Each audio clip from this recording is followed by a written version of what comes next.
It always seems impossible until it's done. Education is the most powerful weapon which you can use to change the world. After climbing a great hill, one only finds that there are many more hills to climb.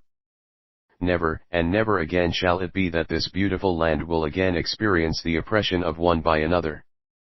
If you talk to a man in a language he understands, that goes to his head. That goes to his heart. If you talk to him in his language, there is no passion to be found playing small, in settling for a life that is less than the one you are capable of living. I learned that courage was not the absence of fear, but the triumph over it. The brave man is not he who does not feel afraid, but he who conquers that fear. It is better to lead from behind and to put others in front, especially when you celebrate victory when nice things occur.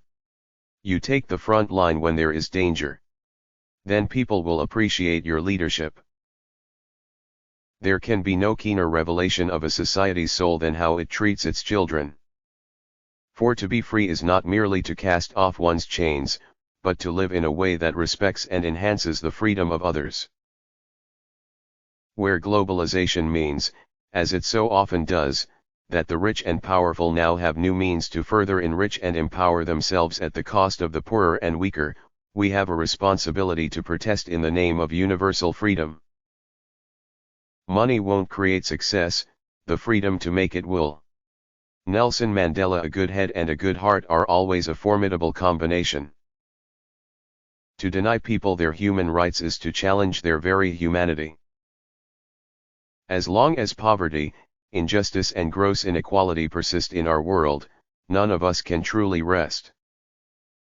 Let there be work, bread, water, and salt for all.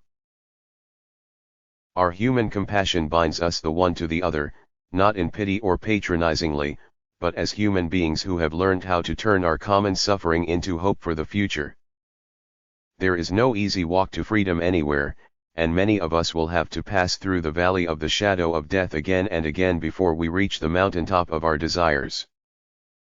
A good leader can engage in a debate frankly and thoroughly, knowing that in the end he and the other side must be closer, and thus emerge stronger. You don't have that idea when you are arrogant, superficial, and uninformed. Courageous people do not fear forgiving, for the sake of peace. Nelson Mandela. There is nothing like returning to a place that remains unchanged to find how you have altered. We pledge ourselves to liberate all our people from the continuing bondage of poverty, deprivation, suffering, gender and other discrimination.